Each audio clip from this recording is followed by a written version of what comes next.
Selamat siang Tribuners, Anda sedang menyaksikan live update Tribunnews bersama saya Firda Ananda. Kami akan menyajikan informasi terkini dari berbagai daerah di Indonesia yang akan dilaporkan secara langsung oleh reporter kami di lapangan. Dan inilah live update selengkapnya. Kita ke berita pertama, Saudara. Panglima teroris Poso, Ali Kalora, dan pengawalnya bernama Jaka Ramadan alias Ikrimah tewas dalam baku tembak dengan personel Satgas Madagoraya. Lokasi kejadian tersebut di wilayah Desa Astina, Kecamatan Torue, Kabupaten Parigi Mutong, Sulawesi Tengah pada Sabtu 18 September sekira pukul 18 waktu Indonesia Tengah. Kapolda Sulteng, Irjen Pol Rudi Sufahriyadi mengatakan, 2 DPO tewas itu sudah terpisah dari kelompok teroris Poso lainnya selama 2 bulan. Terkait informasi lebih lengkapnya akan disampaikan oleh rekan wartawan kami dari Tribun Palu. Ada Ketut Suta yang saat ini sudah tersambung bersama kami. Halo Ketut Suta. Ya, halo Firda. Bisa Anda jelaskan saat ini apakah jenazah kedua DPO tersebut sudah dievakuasi oleh petugas? Ya, terima kasih Firda. Jadi jenazah Panglima teroris Poso Ali Kalora dan 1 DPO lainnya, yaitu Jaka Ramadan alias Ikrimah, telah berhasil dievakuasi dan tiba di Rumah Sakit Bayangkara Kota Palu menggunakan mobil ambulans Polres Parigi Mutong pada hari Minggu 19 September 2021 sekitar pukul 4 WITA dini hari. Sebelum tiba di Kota Palu, personil sempat mengalami kendala evakuasi karena keadaan ataupun kendala medan yang sulit dan juga situasi yang gelap. Dan untuk situasi di RS itu sendiri saat ini, ketika tiba di rumah sakit, kedua jenazah masih dilakukan penjagaan ketat oleh aparat bersenjata lengkap di sekitaran rumah sakit Bayangkara. Berdasarkan pantauan wartawan Tribun Palu tadi, sekitar pukul 10.00 WITA, 4 aparat kepolisian bersenjata lengkap berjaga di gerbang pintu samping menuju ruang jenazah. Juga terdapat Provos Polda Sulteng dan juga personil TNI untuk berjaga di depan kamar jenazah maupun di lingkungan rumah sakit untuk mengantisipasi orang yang tidak berkepentingan masuk. Firda. Lantas Ketut Suta, apakah saat evakuasi begitu ada barang bukti yang berhasil diamankan oleh petugas Satgas Madagoraya?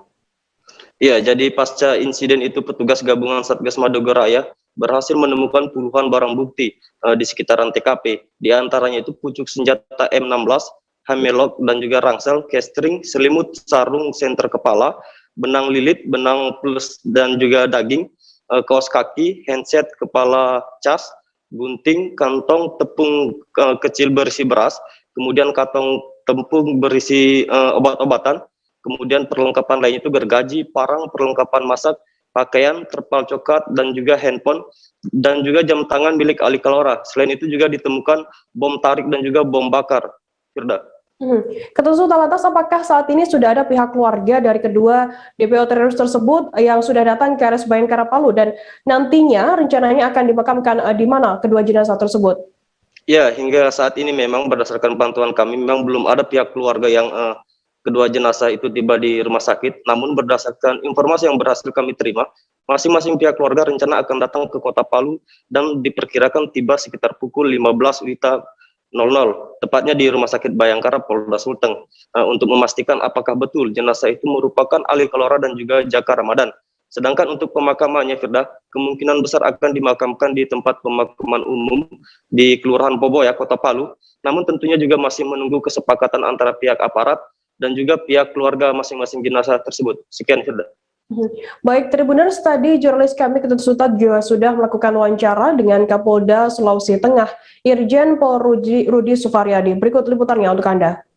2 orang ini, ya kan, sudah berdiskusi dan berbicara semua.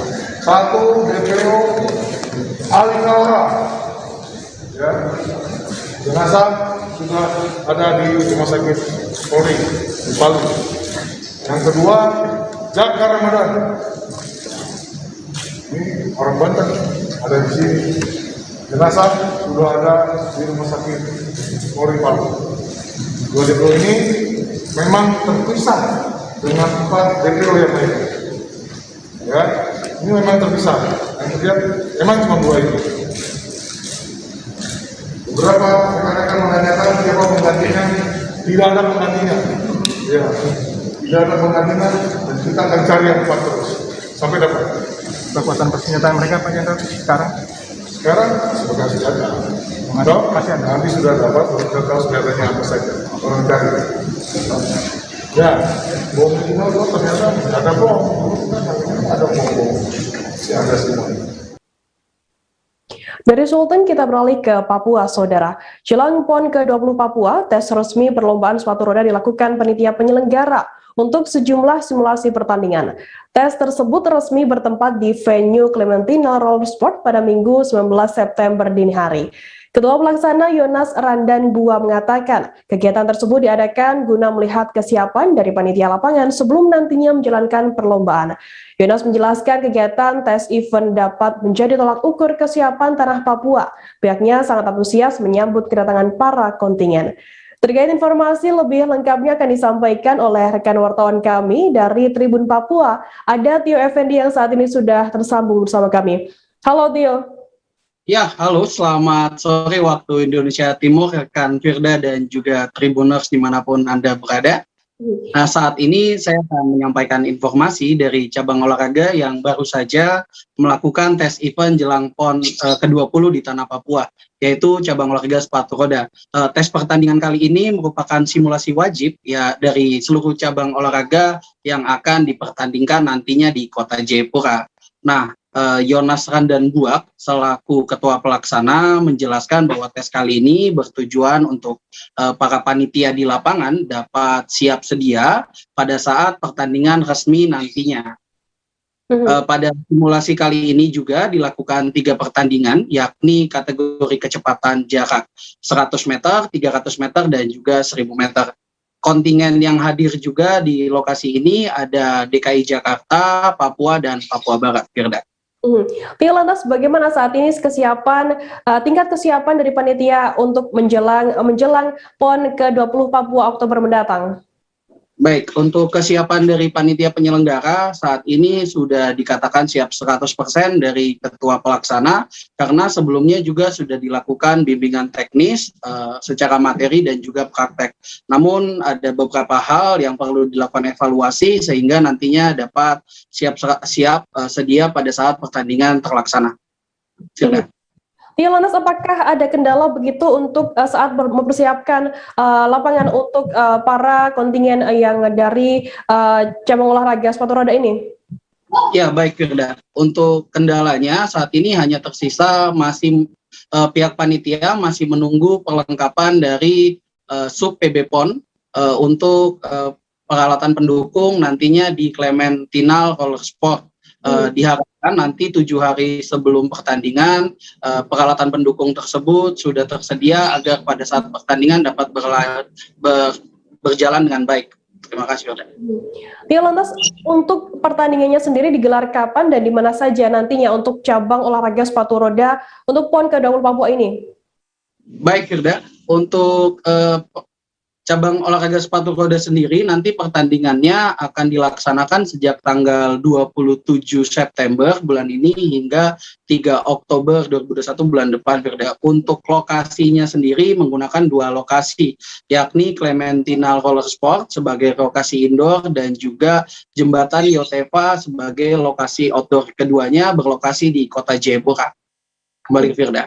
Baik, Tribuners, tadi jurnalis kami juga sudah melakukan wawancara dengan Ketua Pelaksana Cabang Olahraga Sepatu Roda PON ke-20 Papua. Berikut liputannya untuk Anda.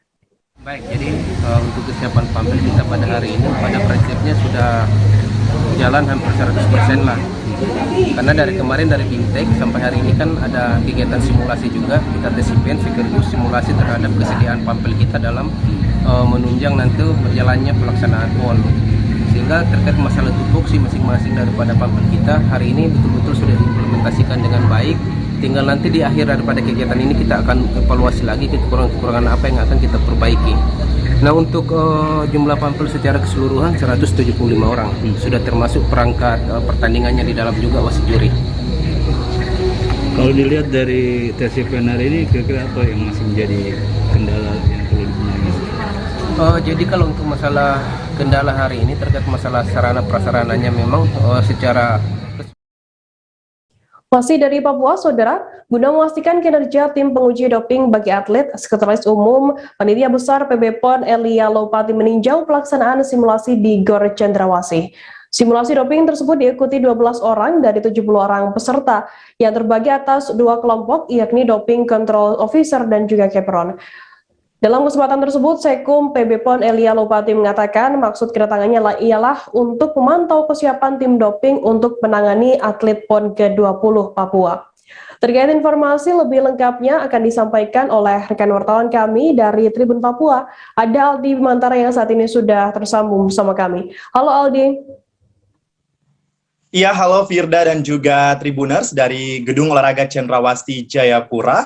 Dilaporkan sebanyak 12 orang dari total 70 peserta yang tergabung dalam tim Doping Control Officer atau DCO dan Chevron mengikuti simulasi pengujian doping terhadap atlet tinju di GOR Cendrawasih Jayapura. Nah, Firda dan juga Tribuners, pada kesempatan itu berdasarkan pantauan kami, Sekretaris Umum atau Sekum Panitia Besar PB PON Elia Lopati meninjau langsung jalannya simulasi yang dilakukan tim doping Papua. Dalam kesempatan itu juga, Firda, berdasarkan wawancara kami bersama Sekum PB PON Elia Lopati, beliau mengatakan maksud kedatangannya ialah untuk memantau kesiapan tim doping dalam menangani atlet PON ke-20 Papua. Firda.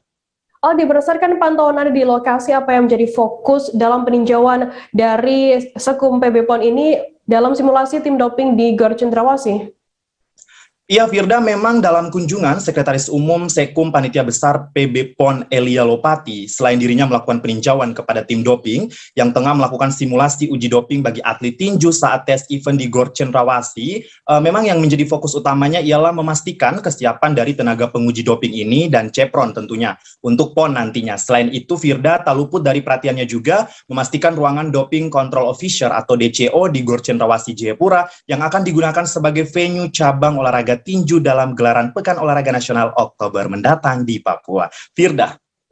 Aldi, adakah yang menjadi masukan dari tim pemeriksa doping 20 PON ke-20 Papua kepada Sekum PB PON dalam kunjungannya itu? Ya, Firda, memang dalam kunjungan sehari yang dilakukan oleh Sekum PB PON Elia Lopati ke GOR Cendrawasih Jayapura ini yang menjadi lokasi simulasi tim doping berlangsung, pihak dari tim doping Papua Dr. Veronica Darmidi SPKO hanya meminta dukungan begitu dari PB PON agar fasilitas DCO dan juga kesiapan tim doping ini semakin baik atau matang begitu menuju gelaran Pekan Olahraga Nasional ke-20 di Papua Oktober mendatang tentunya, Firda. Lalu terkait kunjungan Sekum PB PON dalam simulasi uji doping di GOR Cendrawasih begitu, Aldi, bagaimana untuk tanggapan Sekum sendiri melihat kesiapan mereka? Iya, Firda, memang dalam kunjungan Sekretaris Umum atau Sekum Panitia Besar PB PON Elia Lopati di GOR Cendrawasih ini, saat simulasi doping sedang dilangsungkan, begitu, Elia ini memuji kesiapan tim doping dan mengapresiasi kerja keras ataupun dedikasi selama pelatihan. Firda, Elia juga menegaskan kepada semua pihak, terkhususnya atlet, pelatih, dan ofisial, bahwa tim doping yang nantinya bekerja harus dihormati keputusannya. Sebab Firda diketahui memang tim doping dan Chevron ini merupakan tenaga profesional dan dalam penilaiannya tidak dapat dipengaruhi oleh pihak manapun, termasuk PB PON atau KONI Pusat tentunya. Sehingga dirinya memang mengharapkan agar para atlet dan ofisial dari 33 provinsi yang akan berlaga di PON nantinya ini dapat bersifat kooperatif dan juga jujur begitu. Firda, sekian kembali ke Anda. Baik, Tribuners, tadi jurnalis kami Aldi Bimantara juga sudah melakukan wawancara dengan koordinator pelatihan di PON ke-20 Papua, Dr. Veronica Darmidi. Berikut liputannya untuk Anda. Acara pelatihan hari ini akan berlangsung 3 hari, mulai hari ini 16, 17, dan 18. Nanti diharapkan pada saat tanggal 18 semua peserta sudah melakukan ujian praktek, ya, dan setelah itu diharapkan mereka bisa melakukan pengambilan sampel pada saat nanti pertandingan di PON Papua. Ya, namanya tugasnya namanya DCO dan Chevron. Ya. Jadi 2 petugas inilah yang akan berperan dalam program pengawasan anti doping di PON Papua. Nah, rencananya dari peserta yang terkumpul dari 4 klaster ini sebanyak 70 orang akan diberikan sertifikasi setelah mengikuti pelatihan ini, ya. Dan selanjutnya nanti pada saat pertandingan akan dikirimkan ke klasternya masing-masing. Jadi di sana nanti diberikan surat tugas untuk bertugas di klaster masing-masing, di venue masing-masing, bagaimana pengambilan sampel doping dilakukan dengan baik. Ya. Tentunya harapan kami dari panitia, kami dari Jakarta, membawa mentor atau fasilitator pelatihan sebanyak 8 orang. Kami ingin menciptakan tenaga kerja dan profesi baru di Papua, ya, yaitu tenaga pengambil sampel doping. Harapannya tentunya ini akan berkelanjutan, tidak hanya untuk PON ini saja, tapi kedepannya masyarakat Papua juga dibekali oleh tenaga-tenaga profesional seperti ini, ya, yang akan kemudian melanjutkan kerjanya ini setelah PON juga selesai. Itu harapannya. Jadi di bumi Papua ini sekarang ada perwakilan-perwakilan tenaga-tenaga ahli pengambil sampel doping, ya. Tribuners, kita akan jeda sejenak. Kami masih akan menyajikan informasi menarik untuk Anda selesai ini. Tetaplah di Live Update. Oke, apa kabar Bang Ariski di sini untuk strateginya? Kalau saya sendiri di Gumit 37 ini yang semalam baru mulai, Apa yang dirasakan saya udah Kak Fernita? Sebenarnya aku nggak ngerasain penangkapan atau penggerbegan atau apapun itu, karena gini loh, posisinya aku kriteria. Jadi kita mengenal disebut dengan stroke yang tidak berdarah dengan stroke yang berdarah. Stroke yang tidak berdarah itu biasanya ditandai dengan adanya penyumbatan. Kalau itu terjadi di sini mungkin pikirnya tidak ke situ kali ya, tapi kalau di Korea atau di Kamboja itu ada beberapa paper yang saya itu mas, ya dulunya tukang koran. Oh gitu ya, tukang koran. Ya saya baca itu pak. Tuh kan pernah baca kan? Ya. Jadi kalau saya jadi tangga itu udah bersyukur banget. Kak, si anak ini dijadikan sebagai tersangka begitu. Ya, kalau ini kita bicara yang di luar kasus Sidomombo ya. Dengan nama hujan shower, di mana terdapat batas jelas antara daerah hujan dan tidak hujan yang biasanya terjadi pada fase awal mature stage atau tahap berbahaya itu Kang. Jadi mulai artinya terjadinya perlembekan. Nah itu untuk penetrasi akan sulit begitu ya. Dok saya ini menurut saya memang tidak mudah, bukan urusan tanah diambil. Kalau misalnya Amerika Serikat sekarang, Rasulullah mengatakan dalam sebuah hadis bahwa berpuasa di 6 hari Syawal itu. Oke, apa kabar Bang Ariski di sini untuk strateginya? Kalau saya sendiri di Gumit 37 ini yang semalam baru mulai, Apa yang saya dirasakan udah Kak Fernita? sebenarnya aku nggak ngerasain penangkapan atau penggerbegan atau apapun itu, karena gini loh, posisinya aku kriteria. Jadi kita mengenal disebut dengan stroke yang tidak berdarah dengan stroke yang berdarah.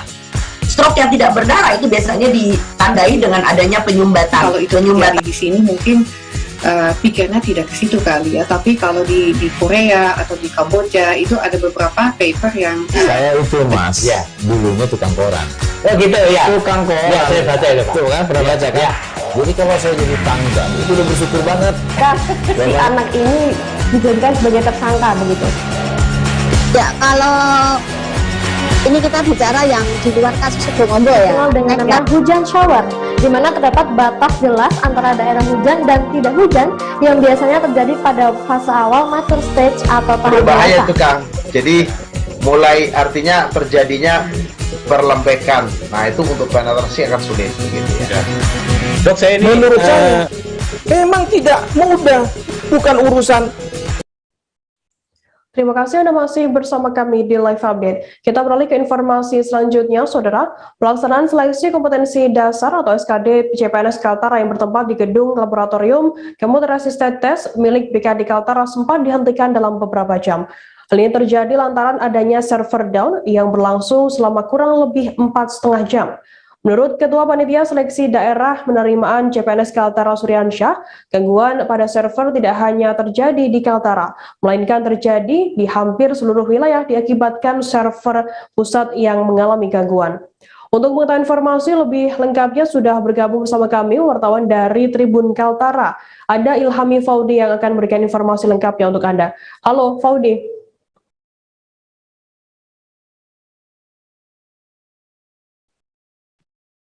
Halo, selamat siang Faudi. Selamat siang rekan Firda dan Tribuners.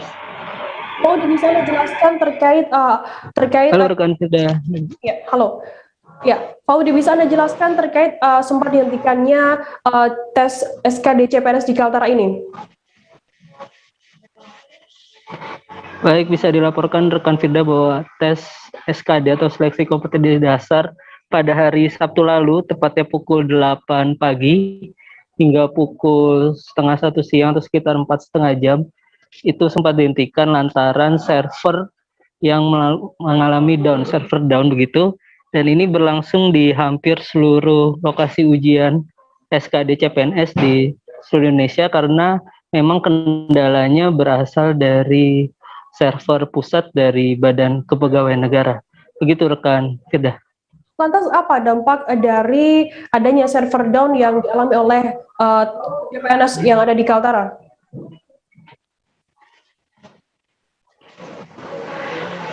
Memang akhirnya para peserta harus lebih molor begitu jadwal ujiannya, dari yang sesi awal itu sekitar pukul 8 sudah dimulai, baru bisa memulai sekitar pukul 1 siang, dan sesi terakhir bahkan berakhir pada malam hari sekitar pukul 8 malam, yang seharusnya itu bisa selesai pada pukul 6 sore. Namun untuk secara keseluruhan dampaknya hanya di waktu ujian saja terkait hasil seleksi ataupun nilai dari para peserta itu tidak akan mempengaruhi akibat dari server down kemarin. Lantas apakah saat ini sudah ada tanggapan begitu dari pihak terkait adanya server down yang dialami oleh CPNS yang ada di Kaltara?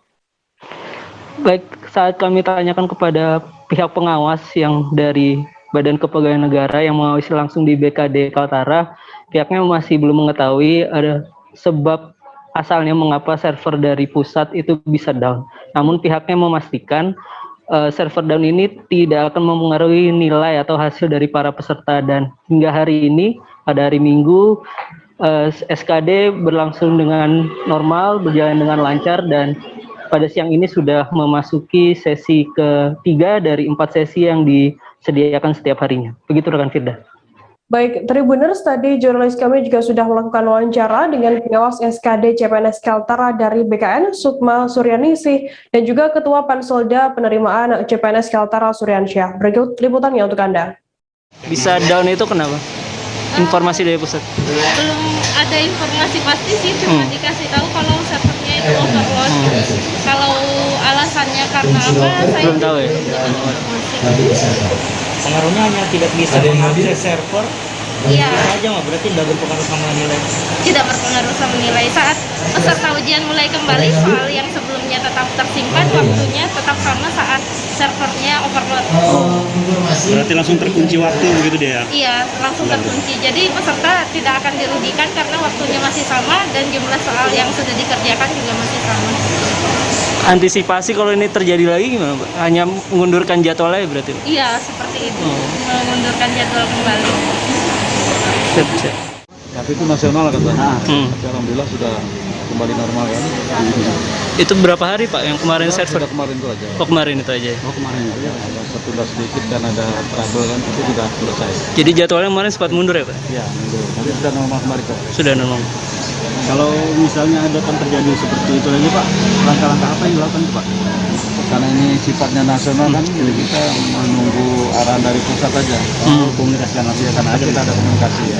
Tapi itu nasional kemarin, jadi kita ikut petunjuk nasional, semuanya sama kan kejadiannya. Tapi semua sesi tetap berlangsung pada waktu Pak, yang kemarin? Ya. Cuman waktunya agak molor kan kemarin. Molor. Setelah hari alhamdulillah lancar seperti biasa.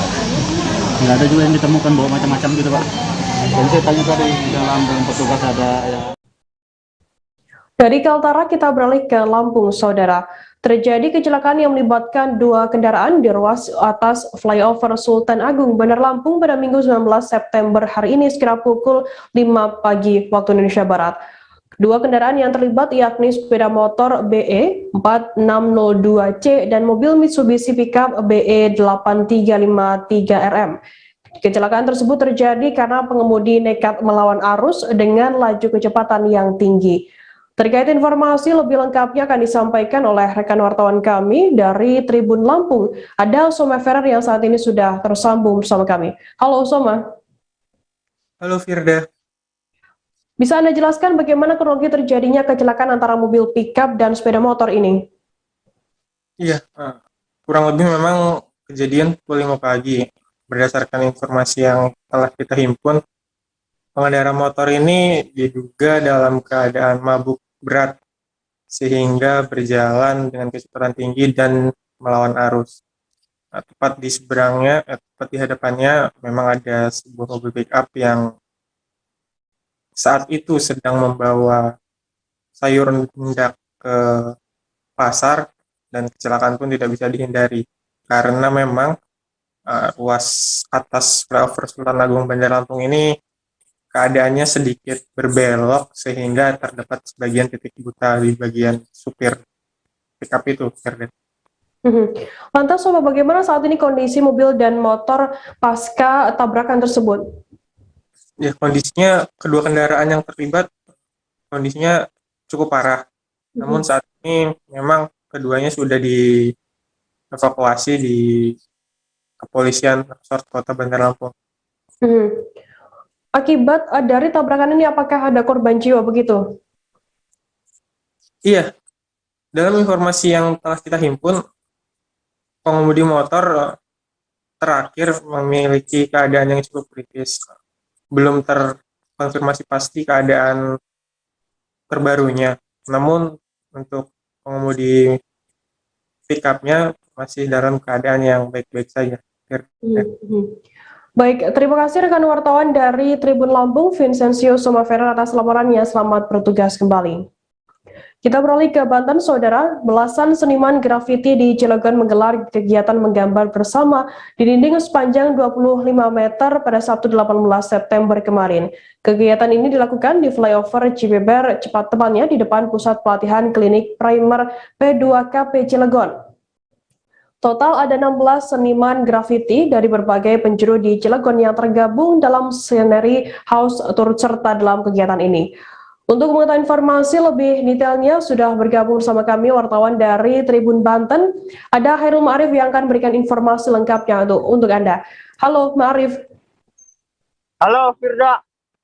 Hairul Ma'arif, bisa Anda jelaskan apakah gambar dari seniman di Scenery House yang ini pernah dihapus, dan jika tidak ataupun iya, mengapa alasannya?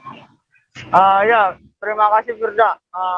Dari penuturan perwakilan Scenery House yaitu Muzai, selama dari 2017 Scenery House menggambar di tembok-tembok yang ada di kota Cilegon. Selama itu belum pernah ada penghapusan. Bahkan saat tahun ini sekalipun, saat ramai sekali mural-mural dihapus, gambar dari Scenery House belum pernah dihapus. Hal ini dikarenakan menurut Mujai karena gaya-gaya menggambar yang ada di Scenery House lebih ke edukasi dan tidak yang mengkritik seperti pada umumnya. Jadi seperti itu, Firda. Lantas berapa hari pengerjaan yang dilakukan oleh para seniman ini setiap masing-masing membuat grafiti? Pengerjaan ini dari 16 seniman grafiti ini semuanya dilaksanakan dalam 1 hari full, Firda. Hari Sabtu kemarin saja. Begitu, Firda.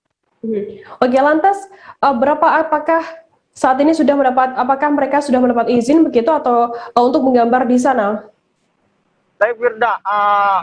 Dari Muzai, dirinya mengatakan kalau sebelumnya Scenery House memiliki 3 opsi tempat yang menjadi titik gambar pada hari Sabtu kemarin.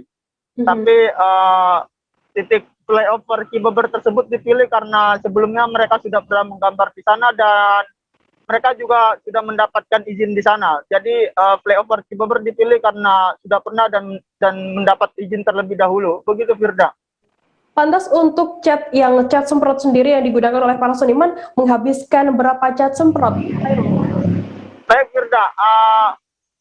Total dari 16 seniman yang ikut menggambar seluruhnya menghabiskan 152 kaleng cat semprot yang seluruhnya ditampung oleh atau dibiayai oleh Ditonting. Jadi acara menggambar grafiti di flyover Cibeber ini disponsori atau diselenggarai oleh Ditonting di 15 provinsi dan 40 kota yang ada di Indonesia secara serentak, yaitu Sabtu dan Minggu. Di kota Cilegon sendiri termasuk dari 40 kota tersebut yang dilaksanakan pada Sabtu kemarin. Begitu, Firda. Baik, terima kasih rekan wartawan dari Tribun Banten, Hairul Ma'arif atas laporannya. Selamat bertugas kembali. Tribuners, selesai jeda kami akan kembali dengan informasi menarik lainnya. Tetaplah di Live Update. Oke, apa kabar Bang Arif di sini untuk strateginya? Kalau saya sendiri di game week 37 ini yang semalam baru mulai, saya udah sebenarnya aku nggak ngerasain penangkapan atau penggerebekan atau apapun itu, karena gini loh, posisinya aku kriteria. Jadi kita mengenal disebut dengan stroke yang tidak berdarah dengan stroke yang berdarah. Stroke yang tidak berdarah itu biasanya ditandai dengan adanya penyumbatan. Kalau itu terjadi di sini mungkin pikirnya tidak ke situ kali ya, tapi kalau di Korea atau di Kamboja itu ada beberapa paper yang saya itu mas, ya dulunya tukang koran. Oh gitu ya, tukang koran. Ya saya baca itu pak. Tuh kan pernah baca kan? Jadi kalau saya jadi tanggal itu udah bersyukur banget. Si anak ini dijadikan sebagai tersangka begitu. Ya, kalau ini kita bicara yang di luar kasus Sebongombo ya. Dengan nama hujan shower, di mana terdapat batas jelas antara daerah hujan dan tidak hujan yang biasanya terjadi pada fase awal mature stage atau tahap berbahaya itu Kang. Jadi mulai artinya terjadinya perlembekan. Nah itu untuk penetrasi akan sulit gitu ya. Dok, saya ini menurut saya memang tidak mudah, bukan urusan tanah diambil. Kalau misalnya Amerika Serikat sekarang, Rasulullah mengatakan dalam sebuah hadis bahwa berpuasa di 6 hari Syawal itu. Oke, apa kabar Bang Ariski di sini untuk strateginya? Kalau saya sendiri di game week 37 ini yang semalam baru mulai, saya udah sebenarnya aku nggak ngerasain penangkapan atau penggerebekan atau apapun itu, karena gini loh, posisinya aku kriteria. Jadi kita mengenal disebut dengan stroke yang tidak berdarah dengan stroke yang berdarah. Stroke yang tidak berdarah itu biasanya ditandai dengan adanya penyumbatan. Kalau itu terjadi di sini mungkin pikirnya tidak ke situ kali ya, tapi kalau di Korea atau di Kamboja itu ada beberapa paper yang saya itu mas, ya dulunya tukang koran. Oh gitu ya, tukang koran. Ya saya baca itu pak. Tuh kan pernah baca kan? Ya. Jadi kalau saya jadi tanggal itu udah bersyukur banget. Si anak ini dijadikan sebagai tersangka begitu. Ya, kalau ini kita bicara yang di luar kasus Sebongombo ya. Dengan nama hujan shower, di mana terdapat batas jelas antara daerah hujan dan tidak hujan yang biasanya terjadi pada fase awal mature stage atau tahap berbahaya itu Kang. Jadi mulai artinya terjadinya perlembekan. Nah itu untuk penetrasi akan sulit gitu ya. Dok, saya ini menurut saya memang tidak mudah, bukan urusan tanah diambil. Kalau misalnya Amerika Serikat sekarang, Rasulullah mengatakan dalam sebuah hadis bahwa berpuasa di 6 hari Syawal itu. Oke, apa kabar Bang Ariski di sini untuk strateginya? Kalau saya sendiri di game week 37 ini yang semalam baru mulai, saya udah sebenarnya aku nggak ngerasain penangkapan atau penggerebekan atau apapun itu, karena gini loh, posisinya aku kriteria. Jadi kita mengenal disebut dengan stroke yang tidak berdarah dengan stroke yang berdarah. Stroke yang tidak berdarah itu biasanya ditandai dengan adanya penyumbatan. Kalau itu terjadi di sini mungkin pikirnya tidak ke situ kali ya, tapi kalau di Korea atau di Kamboja itu ada beberapa paper yang saya itu mas, ya dulunya tukang koran. Oh gitu ya, tukang koran. Ya saya baca itu pak. Tuh kan pernah baca kan? Ya. Jadi kalau saya jadi tanggal itu udah bersyukur banget. Si anak ini dijadikan sebagai tersangka begitu. Ya, kalau ini kita bicara yang di luar kasus Sebongombo ya. Dengan nama hujan shower, di mana terdapat batas jelas antara daerah hujan dan tidak hujan yang biasanya terjadi pada fase awal mature stage atau tahap berbahaya itu Kang. Jadi mulai artinya terjadinya perlembekan. Nah itu untuk penetrasi akan sulit gitu ya. Dok, saya ini menurut saya memang. Terima kasih Anda masih bersama kami di Live Update. Kita beralih ke informasi selanjutnya, Saudara. Petugas Satpol PP dan WH Banda Aceh menyambangi pusat perbelanjaan di Banda Aceh pada Jumat 17 September sore kemarin. Tim yang dipimpin oleh Satpol PP dan WH Banda Aceh Ardiansyah mengawali kunjungan ke Suzuya Mall, lalu tim bergerak menuju Plaza Aceh atau Matahari. Kedatangan petugas untuk mensosialisasikan instruksi wali kota terbaru terkait cara operasional pusat perbelanjaan atau mall. Dalam instruksi wali kota ada beberapa syarat yang harus dijalankan oleh pusat perbelanjaan, yakni menunjukkan aplikasi Peduli Lindungi atau sertifikat vaksin. Terkait informasi lebih lengkapnya akan disampaikan oleh rekan wartawan kami dari Serambi News Indonesia, ada Muhammad Nasir yang akan memberikan informasi lengkapnya untuk Anda. Halo Nasir. Ya, Firda. Nasir, bisa Anda jelaskan terkait kunjungan dari tim petugas Satpol PP WH Banda Aceh ke pusat perbelanjaan di Banda Aceh ini seperti apa? Ya, kunjungan tim Satpol PP dan WH Banda Aceh ke dua pusat perbelanjaan di Banda Aceh untuk mensosialisasikan dua instruksi wali kota terbaru. Sebenarnya instruksi wali kota ini merupakan turunan dari instruksi Menteri Dalam Negeri yang berlaku secara nasional. Dalam instruksi wali kota ini ada beberapa poin terbaru penambahan seperti itu, makanya harus dilakukan sosialisasi. Yang pertama, anak-anak di bawah 12 tahun dilarang mengunjungi mal dan pusat perbelanjaan. Selain anak-anak, lansia di atas 70 tahun juga dilarang mengunjungi mal. Kemudian hampir semua pengunjung wajib memiliki aplikasi peduli yang artinya sertifikat vaksin secara online. Demikian, Firda. Lantas mungkin bisa dijelaskan terkait alasan mengapa anak-anak dan lansia ini dilarang masuk mal begitu? Ya, untuk diketahui saat ini Banda Aceh sendiri berada di zona merah COVID. Jadi ini ada kaitannya sebagai pencegahan penyebaran virus ini, sehingga anak-anak dan lansia dinilai lebih rentan, sehingga mereka menjadi objek untuk dilarang sementara masuk ke mal, karena mal ini terjadi interaksi dengan banyak orang. Demikian, Firda. Lantas, Nasir, apakah pihak Satpol PP Banda Aceh akan melalui tindakan terhadap mereka yang melanggar begitu? Ya, untuk tahap pertama pihak Satpol PP dan WH Banda Aceh memang tidak melakukan tindakan. Mereka datang ke dua pusat perbelanjaan itu menemui pihak manajemen, mensosialisasi aturan terbaru, memberikan aturan terbaru itu pada pihak manajemen untuk diterapkan di tempat perbelanjaan masing-masing. Jadi untuk tahap awal masih dilakukan secara persuasif, masih mensosialisasi supaya masyarakat tahu bahwa anak-anak di bawah 12 tahun dan lansia di atas 70 tahun dilarang masuk mal, dan para pengunjung mal harus memiliki aplikasi Lindungi Peduli yang di dalamnya ada sertifikat vaksin. Lantas bagaimana tanggapan dari pihak mal sendiri dengan adanya aturan baru begitu mengenai operasional mal? Ya, pihak manajemen mal sendiri menanggapinya dengan baik. Mereka siap melaksanakan aturan terbaru, siap menjalankan instruksi wali kota ini dengan melarang anak-anak 12 tahun dan lansia 17 tahun untuk masuk ke mal, serta para petugas security melakukan pengecekan terhadap aplikasi Lindungi bagi setiap pengunjung yang masuk. Namun saya belum update info terakhir.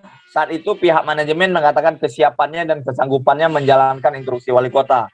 Namun saat ini berlaku atau tidak, kita perlu mengupdate hingga hari ini. Dan sebelumnya juga pihak mal sudah menerapkan protokol kesehatan seperti pengecekan suhu tubuh dan mewajibkan memakai masker, serta membuka sistem satu pintu masuk mal. Ya, beberapa mal itu kan memiliki beberapa pintu, tapi karena kondisi sedang zona merah, hanya difokuskan melalui satu pintu. Hari ini untuk memudahkan screening. Jadi demikian, Firda. Baik, Tribuners, tadi rekan jurnalis kami juga sudah melakukan wawancara dengan Kasatpol PP dan WH Banda Aceh, Ardiansyah. Berikut liputannya untuk Anda. Seperti mal yang ada di Kota Banda Aceh, ya Subuya, dan sebentar lagi kita akan ke Matahari Mall, yang mana pada prinsipnya kita sosialisasi terkait dengan instruksi wali kota nomor 15 tahun 2021. Nah, itu memang itemnya ada yang sama dan ada yang mengikuti Inmendagri, ya, yang bahwasanya memang ada beberapa pasal yang ditambah, misalnya seperti wajib mempunyai aplikasi Peduli Lindungi, terus seperti vaksin, kartu vaksin wajib menunjukkan kartu vaksin, terus anak-anak di bawah 12 tahun tidak dibenarkan masuk, dan juga yang di atas 70 tahun. Berdasarkan data Dinas Kesehatan Kabupaten Oku Timur, jumlah masyarakat yang sudah disuntik vaksin dosis pertama sebanyak 77.809 orang. Sedangkan untuk dosis kedua, masyarakat yang sudah divaksin berjumlah 43.276 orang. Diketahui angka tersebut baru mencapai 17,9% dari keseluruhan target masyarakat di Kabupaten Oku Timur sendiri. Selanjutnya, jajaran Polres Oku Timur bersama Dinkes setempat gencar melakukan vaksinasi untuk pelajar. Terkait informasi lebih lengkapnya akan disampaikan oleh rekan wartawan kami dari Tribun Sumsel. Ada Edo Pramadi yang saat ini sudah tersambung bersama kami. Halo Edo. Iya, rekan Firda. Bisa dijelaskan bagaimana teknis untuk vaksinasi bagi pelajar di Oku Timur? Mengenai teknis vaksinasi di Oku Timur ini, diantaranya itu dilakukan di sekolah-sekolah. Nah, sebelumnya itu sudah pernah dilakukan di SMA 1 dan di SMA 2 Martapura. Nah, selain itu, ada juga para pelajar yang sudah lebih dulu divaksin di puskesmas terdekat di daerah mereka, begitu Firda. Lantas vaksin apa yang digunakan menyuntik para pelajar di Oku Timur dan usia berapa saja yang boleh disuntik begitu pelajarnya? Untuk pelajar itu yang sudah bisa disuntik vaksin itu rentan usia antara 12 sampai 17 tahun. Nah, jadi mereka semua itu menggunakan vaksin jenis Sinovac, begitu Firda. Kemudian apakah syarat yang harus dibawa oleh pelajar begitu untuk bisa mendapatkan vaksinasi? Apabila pelaksanaannya di sekolah begitu, nah, rekan-rekan pelajar itu hanya tinggal membawa KK ataupun nomor NIK dari KK tersebut, bisa berupa NIK itu difoto atau yang lainnya. Jadi tinggal membawa KK, nanti dicek oleh panitia, oleh Dinkes setempat, dan setelah itu mereka bisa untuk divaksin.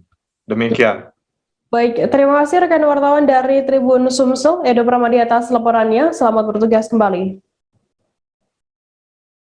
Kita beralih ke informasi selanjutnya, Saudara. Wali Kota Pontianak Edi Rusdi Kamtono menyampaikan kawasan kumuh yang ditata menjadi destinasi wisata tentu sangat berdampak terhadap pertumbuhan ekonomi. Terlebih di setiap kawasan destinasi yang ditata itu telah disiapkan spot-spot kuliner agar pelaku UMKM bisa berdagang. Kemudian di ruang terbuka hijau dan juga ruang bermain serta yang lainnya. Satu di antaranya yang telah terbukti menunjang perekonomian masyarakat dan menyumbang pendapatan asli daerah atau PAD Kota Pontianak, yakni waterfront yang terletak di tepian Sungai Kapuas, Kota Pontianak, Kalimantan Barat. Edi mengatakan rata-rata penghasilan di waterfront bisa menyumbang sebanyak 50 hingga 100 juta rupiah dari semua pedagang maupun lainnya. Terkait informasi lebih lengkapnya akan disampaikan oleh rekan wartawan kami dari Tribun Pontianak, ada Muhammad Rokib yang saat ini sudah tersambung bersama kami. Halo Rokib. Ya, halo Firda.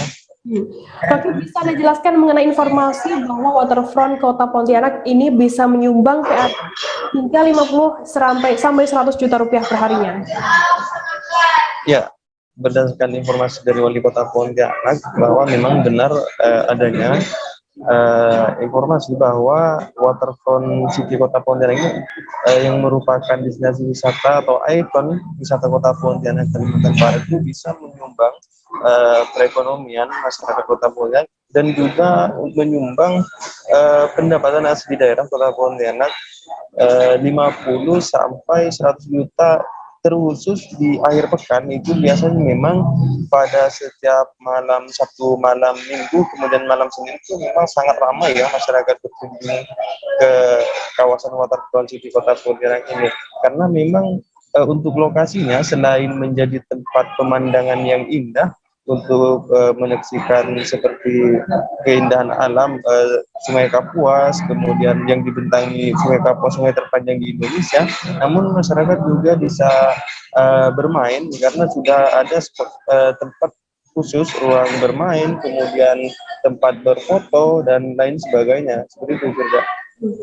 Lantas seperti apa suasana dan kondisi di sana saat ini? Apakah pengunjung ini hanya dari Kota Pontianak saja atau ada juga pengunjung dari luar daerah?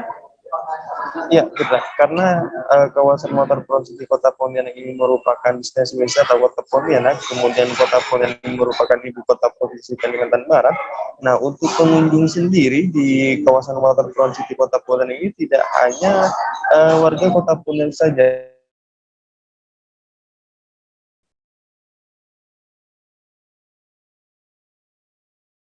Halo? Akan banyak juga warga yang dari luar kota dan wilayah sekitarnya seperti itu.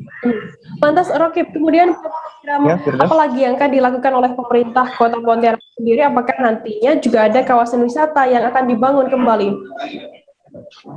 Ya, berdasarkan informasi dari Wali Kota Pontianak Kalimantan Barat, karena memang untuk penataan kawasan umum itu menjadikan kawasan wisata Kota Pontianak sangat berpengaruh besar untuk pertumbuhan perekonomian di Kota Pontianak Kalimantan Barat, terkhusus di tengah pandemi COVID-19 ini, sehingga memang sejauh ini sudah ada beberapa kawasan-kawasan yang sudah dibangun oleh Kota Pontianak, seperti kemarin baru saja diresmikan bisnis wisata baru, yaitu Teras Farid Nanas yang terletak di Siantan Hulu, Kecamatan Pontianak Utara, Kota Pontianak. Itu tepatnya berada di tepian Sungai Landak.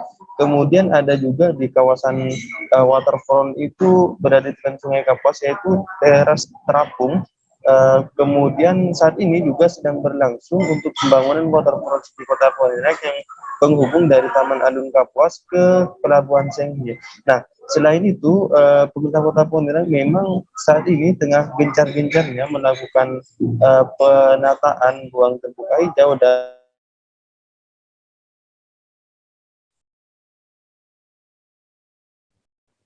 Halo, rekan Rokib. Dari informasi Wali Kota Pontianak bisa menata Kota Pontianak lebih indah dan nyaman, terus kawasannya asri seperti itu. Baik, terima kasih rekan wartawan dari Tribun Pontianak, Rokib, atas laporannya. Selamat bertugas kembali. Tribuners, kita akan jeda sejenak, tetaplah di live update. Oke, apa kabar Bang Arif di sini untuk strateginya? Kalau saya sendiri di Jumip 37 ini yang semalam baru mulai, saya udah sebenarnya aku nggak ngerasa itu penangkapan atau penggerbegan atau apapun itu, karena gini loh, posisinya aku kriteria. Jadi kita mengenal disebut dengan stroke yang tidak berdarah dengan stroke yang berdarah. Stroke yang tidak berdarah itu biasanya ditandai dengan adanya penyumbatan. Kalau itu penyumbatan di sini mungkin pikirnya tidak ke situ kali ya, tapi kalau di Korea atau di Kamboja itu ada beberapa paper yang saya itu mas ya dulunya tukang koran. Oh gitu ya, tukang koran ya, saya baca ya Pak, kan pernah baca kan ya. Jadi kalau saya jadi tanggal itu udah bersyukur banget si anak ini dijadikan sebagai tersangka begitu ya. Kalau ini kita bicara yang di luar kasus Sebongombo ya, dengan nama hujan shower, di mana terdapat batas jelas antara daerah hujan dan tidak hujan yang biasanya terjadi pada fase awal mature stage atau tahap berbahaya itu Kang. Jadi mulai artinya terjadinya perlembekan. Nah itu untuk penetrasi akan sulit gitu ya. Dok, saya ini menurut saya memang tidak mudah, bukan urusan tanah diambil. Kalau misalnya Amerika Serikat sekarang, Rasulullah mengatakan dalam sebuah hadis bahwa berpuasa di 6 hari Syawal itu. Oke, apa kabar Bang Arif di sini untuk strateginya? Kalau saya sendiri di Jumip 37 ini yang semalam baru mulai, saya udah sebenarnya aku nggak ngerasa itu penangkapan atau penggerbegan atau apapun itu, karena gini loh, posisinya kriteria. Jadi kita mengenal disebut dengan stroke yang tidak berdarah dengan stroke yang berdarah. Stroke yang tidak berdarah itu biasanya ditandai dengan adanya penyumbatan. Kalau itu penyumbatan di sini mungkin pikirnya tidak ke situ kali ya, tapi kalau di Korea atau di Kamboja itu ada beberapa paper yang saya itu mas ya dulunya tukang koran.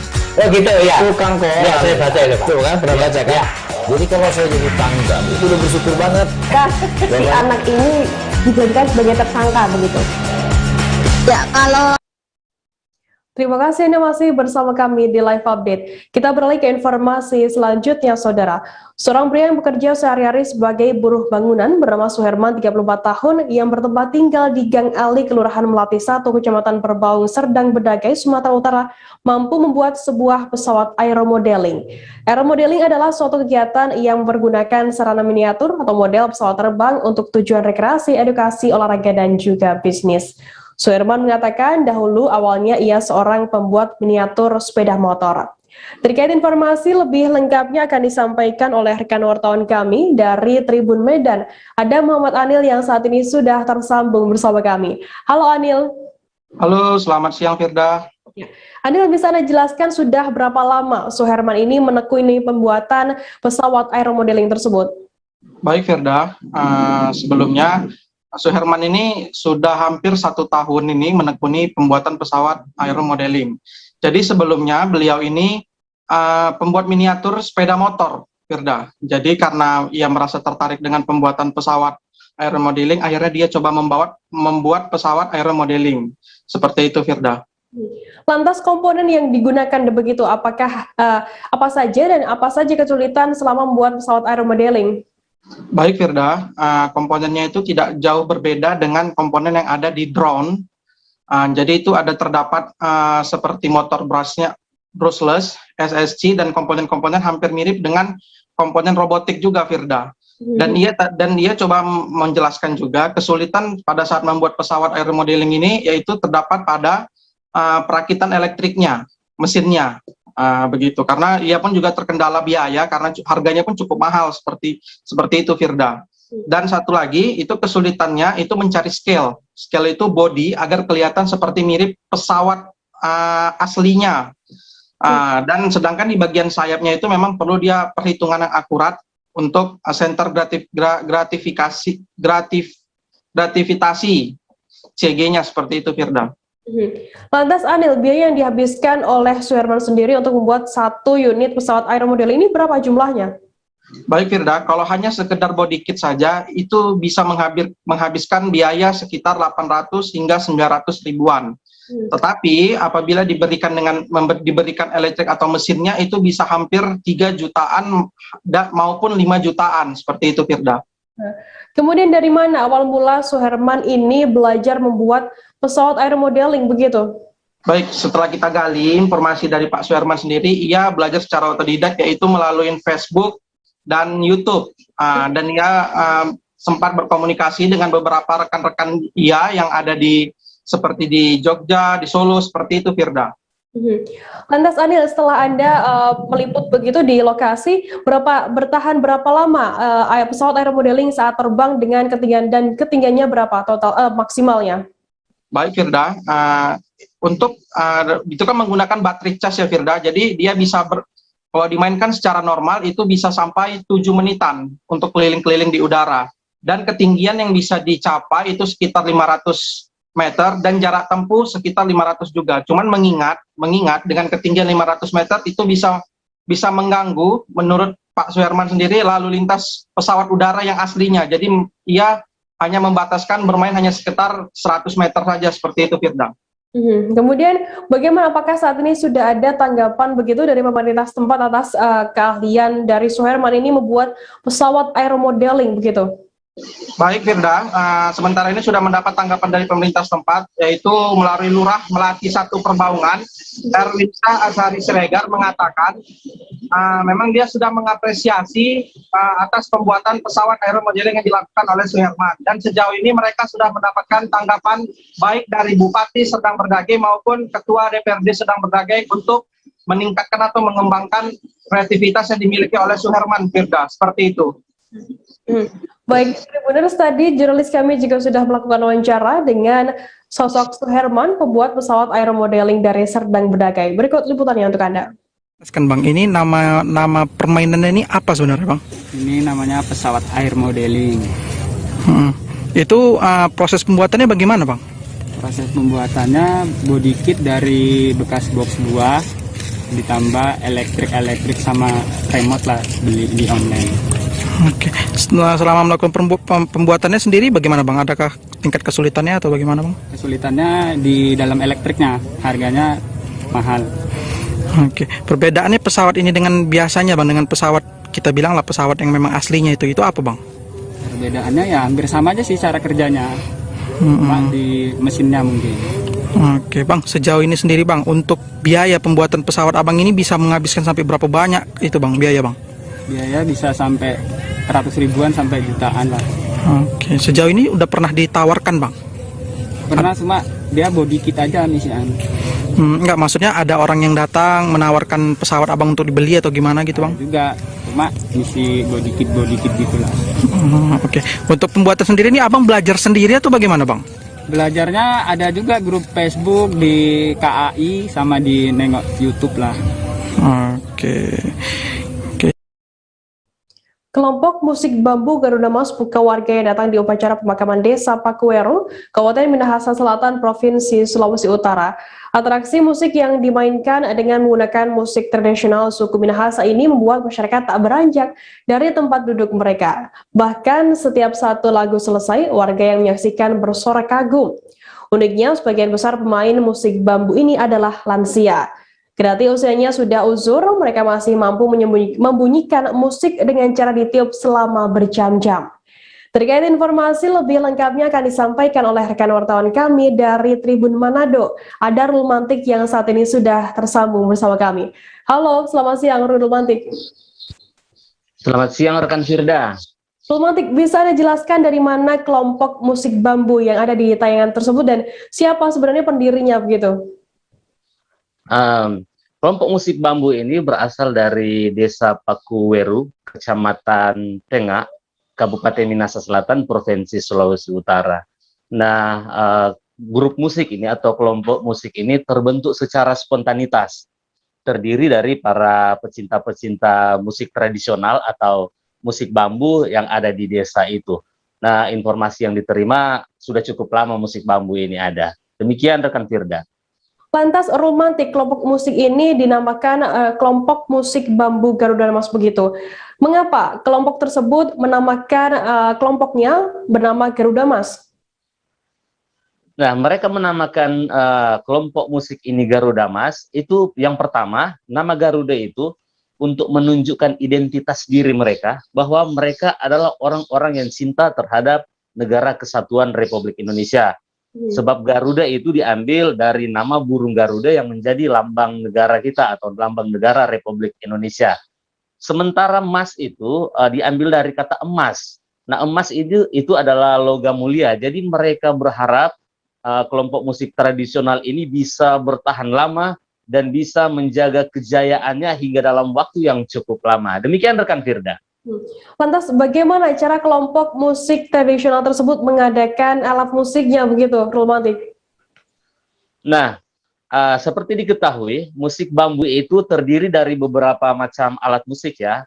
Ada seruling, ada trompet yang terbuat dari bambu, ada trompet yang terbuat dari bahan kuningan, dan ada trompet besar yang biasa dipakai di kelompok-kelompok marching band begitu, Firda.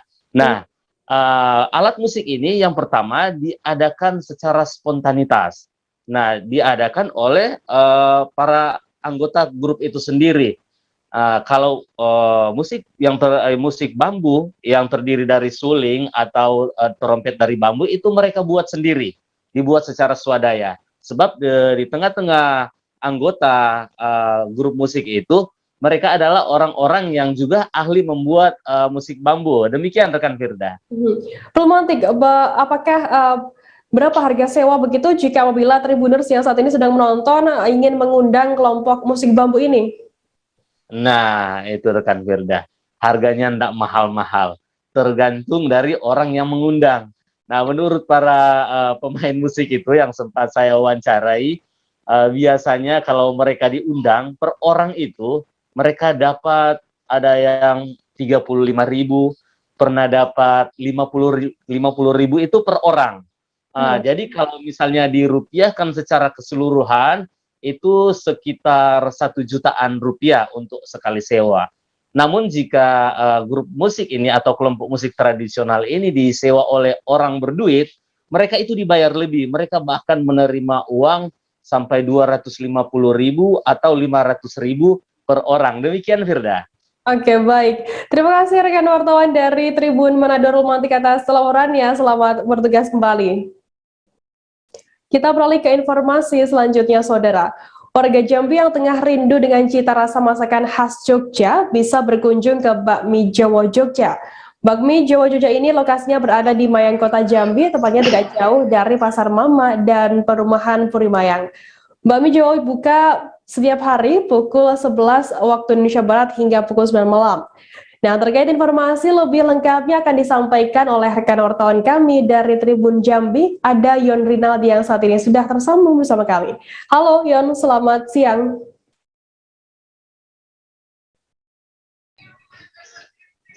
Ya, selamat siang, Firda. Ya.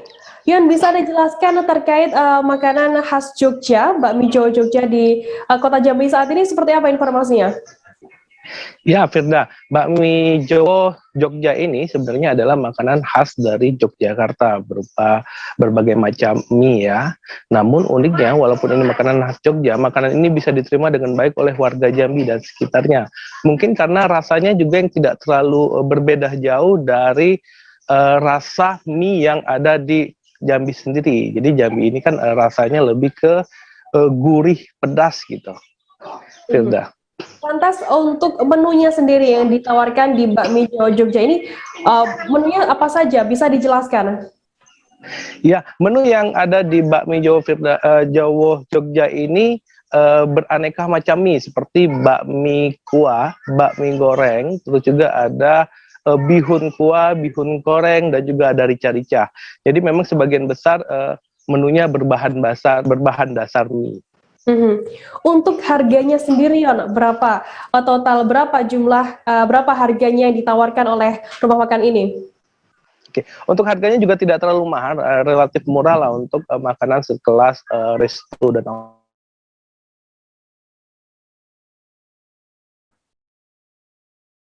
hotel seperti ini. Dari 17 ribuan dan ya, halo. Bisa Anda jelaskan kembali untuk tentang harga per menunya seperti apa? 17 ribuan sampai 25 ribuan. Jadi untuk harga segitu di Jambi bisa dikatakan tidak terlalu mahal ya, apalagi untuk sekelas resto seperti bakmi Jawa Jogja itu. Nah. Baik, terima kasih rekan wartawan dari Tribun Jambi yang di atas laporannya. Selamat bertugas kembali. Tribuners, kita akan jeda sejenak. Kami masih akan memberikan informasi menarik untuk Anda selesai ini. Tetaplah di Live Update. Oke, apa kabar Bang Ariski di sini untuk strateginya?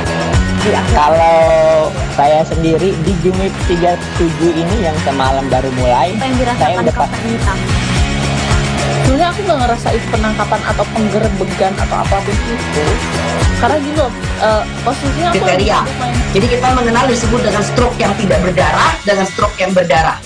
Stroke yang tidak berdarah itu biasanya ditandai dengan adanya penyumbatan. Kalau itu terjadi di sini mungkin pikirnya tidak ke situ kali ya, tapi kalau di Korea atau di Kamboja itu ada beberapa paper yang saya itu Mas, ya dulunya tukang koran.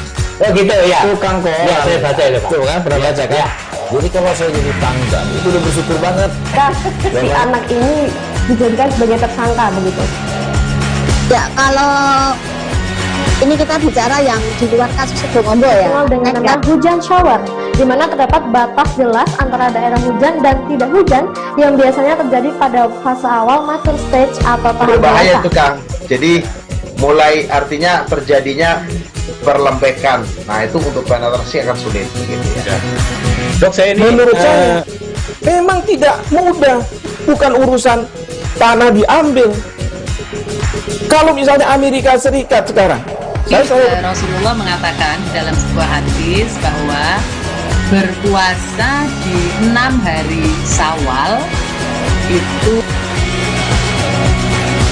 Oke, apa kabar Bang Ariski di sini untuk strateginya?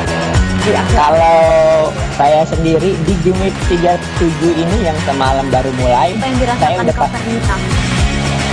sebenarnya aku nggak ngerasain penangkapan atau penggerbegan atau apapun itu, karena gini loh, posisinya aku kriteria. Jadi kita mengenal disebut dengan stroke yang tidak berdarah dengan stroke yang berdarah. Stroke yang tidak berdarah itu biasanya ditandai dengan adanya penyumbatan. Kalau itu terjadi di sini mungkin pikirnya tidak ke situ kali ya, tapi kalau di Korea. Terima kasih Anda masih bersama kami di Live Update. Kita beralih ke informasi selanjutnya, Saudara. Berada di Jalan Kedondong, Yosomulyo, Kecamatan Metro Pusat, Kota Metro, Pasar Payungi merupakan pasar yang resmi dibuka pada 28 Oktober 2018. Di Pasar Yosomulyo Pelangi atau Payungi, kita dapat menemukan penjual yang menjajakan jajanan mulai dari jajanan tradisional hingga jajanan yang cukup kekinian. Selain jajanan, kita juga dapat melakukan swafoto. Payungi menyediakan beberapa spot untuk berfoto. Ada juga wahana atau permainan Flying Fox yang dapat dicoba oleh pengunjung. Terkait informasi lebih lengkapnya akan disampaikan oleh rekan wartawan kami dari Tribun Lampung. Ada Yogi Wahyudi yang saat ini sudah tersambung bersama kami. Halo Yogi. Halo. Ya, Yogi, seperti apa suasana saat Anda menyambangi Pasar Payungi Pelangi Metro ini? Oke, rekan Firda, saat pertama kali memasuki Pasar Payungi tersebut ya, yang berada di Jalan Kedondong, Yosomulyo, Kecamatan Metro Pusat, Kota Metro, kita persis seperti berada di Kampung Pelangi ya, seperti yang berada di Malang, Tangerang, atau beberapa kota lainnya. Terlihat juga tembok-tembok warga seperti disulap dengan warna-warni ya, gambar-gambar yang dapat menjadi spot foto atau selfie. Nah, kita juga menemukan jajakan-jajakan jualan ya, penjual mulai dari jajanan kekinian, tradisional seperti gudeg, tempe mendoan, tiwul, cenil, telepon, dadar gulung, sempol, bahkan sampai dengan leker seperti itu, rekan Firda. Lantas, apa saja yang menarik di Pasar Pelangi ini? Nah, baik rekan Firda, yang menarik dari pasar ini, pertama, pasar ini merupakan pasar mandiri ya, yang lahir dari gerakan masyarakat itu sendiri. Lalu seluruh pedagang, kurang lebih 50 pedagang itu merupakan warga sekitar. Nah, selain itu ada wahananya juga seperti Flying Fox ya, untuk anak-anak dengan tarif 5.000 gitu. Lalu seperti tadi dindingnya penuh coretan yang untuk bisa dijadikan spot foto, live musik. Selain itu juga Payungi ini juga memiliki Payungi University seperti sekolah pembelajaran seperti itu ya. Ada kampung bahasa, ada sekolah desa, sekolah wisata, pesantren kewirausahaan, dan sekolah gender atau perempuan dan lingkungan. Nah, ini lebih banyak apa ya, untuk pemuda-pemuda, lebih kepada kesadaran, baik itu dari kesadaran dalam berbahasa, membangun desa, wisata, begitu rekan Firda. Lantas Yogi, bagaimana jika ingin mengunjungi Tribuners, jika ini mengunjungi ke pasar tersebut, apakah bagaimana untuk jam operasionalnya? Oke, Pasar Payungi tadi ya terletak di Yosomulyo, Kecamatan Metro Pusat, tepatnya di Jalan Kedondong, Yosomulyo, Kecamatan Metro Pusat, Kota Metro, atau 2-3 kilo dari pusat kota ya, Kota Metro. Nah, pasar ini juga hanya buka di tiap hari Minggu dan mulai beroperasi dari jam 6 sampai dengan pukul 11 waktu Indonesia Barat. Namun tak jarang juga jam 9 atau jam 10 juga sudah tutup karena memang ramai, begitu rekan Firda. Baik, terima kasih rekan wartawan dari Tribun Lampung, Yogi Wahyudi atas laporannya. Selamat bertugas kembali. Kita beralih ke informasi selanjutnya, Saudara. Museum Negeri Sumsel yang dulu dikenal sebagai Museum Balap Putra Dewa ini terletak di Jalan Srijaya 1, nomor 288 km 5, Kota Palembang. Guna menarik peminat pengunjung, maka pihak museum melakukan penataan di Galeri 1IC dengan menghadirkan koleksi-koleksi temuan dari Sungai Musi. Kepala UPTD Museum Negeri Sumsel, Chandra Amprayadi, mengatakan saat ini di Museum Negeri Sumsel ada galeri khusus benda-benda temuan dari Sungai Musi. Terkait informasi lebih lengkapnya akan disampaikan oleh rekan wartawan kami dari Tribun Sumsel, ada Linda Trisnawati yang saat ini sudah tersambung bersama kami. Halo Linda, selamat siang. Iya, siang Firda. Linda, bisa Anda ceritakan mungkin tentang Museum Negeri Sumsel? Ada galeri khusus barang-barang temuan dari Sungai Musi ini, seperti apa informasinya? Ya, Firda, untuk menarik minat pengunjung, maka pihak Museum Negeri Sumsel melakukan penataan di Galeri 1C. Nah, di Galeri 1C ini isinya koleksi temuan dari Sungai Musi. Selain itu, dipilih benda-benda koleksi dari Sungai Musi ini karena memang cukup banyak benda-benda yang ditemukan dan dihibahkan masyarakat ke Museum Negeri Sumsel. Sehingga pihak museum memberikan galeri khusus untuk koleksi temuan dari Sungai Musi. Bahkan menurut Kepala UPTD-nya sendiri, itu Pak Chandra, untuk penataan dan kajian koleksi ini melibatkan berbagai pihak, seperti arkeolog, kolektor, seniman, sejarah, dan budayawan, serta ahli riset. Begitu, Firda. Linda, lantas apa saja selain barang-barang temuan dari Sungai Musi, apa saja yang ada di galeri tersebut? Oke, setidaknya ada ribuan koleksi yang ada di galeri 1C yang dikhususkan untuk barang-barang temuan dari Sungai Musi. Ada mulai dari senjata yang didapatkan dari Sungai Musi seperti parang dengan ukiran naga, lalu ada mata uang, mulai dinasti Tang dan Song, lalu ada juga manik-manik, kendi, guci, dan lain sebagainya. Nah, kemudian di dalam ruangan ini juga ada diorama yang indah seperti diorama masa perdagangan dan legenda Pulau Kemarau. Begitu, Firda. Lantas Linda, bagaimana untuk operasional dari museum ini saat pandemi saat ini? Oke, meskipun masih dalam kondisi pandemi COVID-19, masyarakat tak perlu khawatir untuk berwisata di Museum Negeri Sumsel ini, karena di sini menerapkan protokol kesehatan yang cukup ketat seperti memakai masker, mencuci tangan sebelum masuk, dan dicek suhunya. Nah, sebagai informasi juga nih, museum ini bukanya setiap hari Selasa sampai Minggu, dan tutupnya hari Senin gitu. Kalau operasionalnya dari Sabtu sampai Minggu itu jam 8 sampai jam 4 sore, sedangkan hari Selasa sampai Jumat itu jam 8 sampai jam 4, dan Sabtu sampai Minggu itu jam 9 sampai jam 3.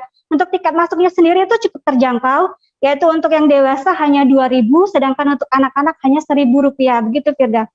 Baik, Tribuners, tadi jurnalis kami juga sudah melakukan wawancara dengan Chandra Amrayadi, Kepala UPTD Museum Negeri Sumsel. Berikut liputannya untuk Anda.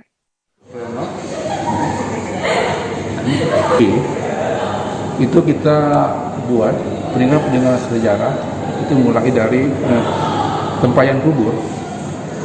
Tempayan kubur ini ditemukan di 4 lawang. Jadi pada saat itu masyarakat pada zaman prasejarah dulu, ya, pembesarnya itu setelah meninggal dunia dikuburkan dan dikeduk kembali, tulang belulangnya dimasukkan dalam tempayan dan dikuburkan.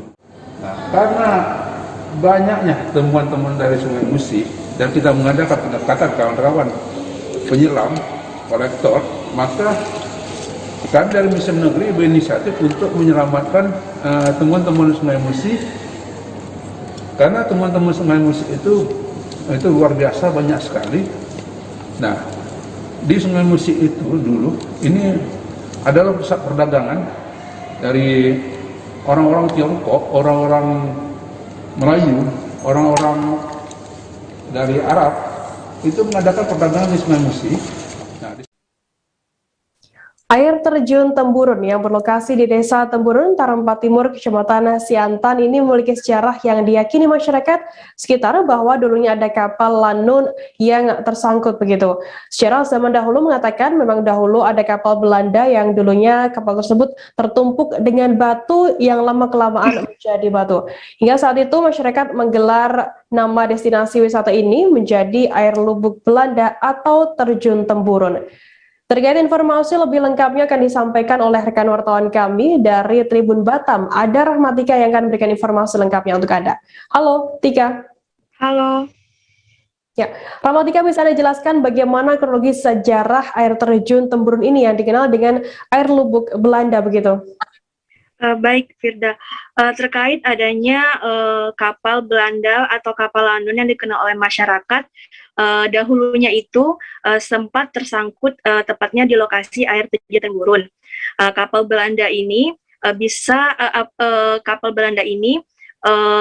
dulunya dikatakan warga ukurannya cukup besar, itu dipastikan air terjun Temburun ini memiliki 7 tingkatan. Menurut para tetua di lokasi sendiri, ukuran kapal Belanda ini sepanjang 300 meter. Nah, kenapa dinamakan air terjun Temburun? Menurut para tetua di sekitar, di sana itu terdapat 7 lubuk atau 7 tingkatan. 7 lubuk ini ada lubuk Belanda, lubuk air, lubuk siku, lubuk Thailand, lubuk panjang, lubuk Sam, dan lubuk Pak Monok. Kenapa dinamakan air terjun Temburun? Diyakini masyarakat pada zaman dahulu adanya kapal Belanda atau kapal Lanun yang tersangkut di lokasi tersebut. Begitu. Lantas, Rahmatika, apakah semua warga mengetahui lokasi persis kapal Belanda yang tertimbun dengan batu sehingga timbul begitu adanya air terjun di sana? Baik, tidak. Untuk mengetahui adanya kapal Belanda yang dulu berada di air terjun ini, tidak semua warga mengetahui mengenai sejarah ini. Namun para wisatawan seperti turis, mereka langsung mengetahui saat tiba di lokasi, karena kebanyakan wisatawan seperti turis sering mengunjungi lokasi wisata air terjun Temburun. Pada dahulu itu terdapat peninggalan dari kapal Lanun tersebut berupa emas yang bisa dilihat dari kapal yang tertimbun oleh batu tersebut. Kemudian di sana juga ada beberapa peninggalan lainnya, terdapat juga jangkar atau tali kapal yang tertimbun oleh batu di sekitar lokasi air terjun Temburun tersebut. Oke, Ramatika mungkin bisa Anda jelaskan terkait di mana lokasi tepatnya kapal Belanda yang tersangkut di air terjun tersebut? Baik, letaknya ini berada di tingkat 1 karena air terjun ini memiliki 7 tingkatan. Tingkatan 1 itu berada di seberang jalan. Jadi apabila kita berada di seberang jalan, bisa melihat langsung kapal yang mirip sekali dengan kapal-kapal zaman dahulu. Kemudian jika diperhatikan bentuknya seperti kapal melintang. Jadi pada tingkat bawah atau tingkat 1 itu adalah ujung kapal. Kemudian untuk yang di tingkat 7 itu adalah seperti di depan kapalnya tersebut. Kemudian karena sudah menyatu dengan bebatuan, jadi sulit untuk melihat lebih jelas bahwa itu adalah kapal zaman dahulu atau kapal Belanda tersebut, Firda. Baik, terima kasih rekan wartawan dari Tribun Batam, Rahmatika atas laporannya. Sehat selalu, selamat bertugas kembali. Informasi tadi sekaligus menutup perjumpaan kita dalam live update hari ini Tribuners. Jangan lupa saksikan terus live update di seluruh kanal YouTube dan Facebook Tribun Network. Saya Firana, wakil kru yang bertugas, pamit undur diri. Terima kasih dan sampai jumpa. Jangan lupa like, subscribe, dan share ya.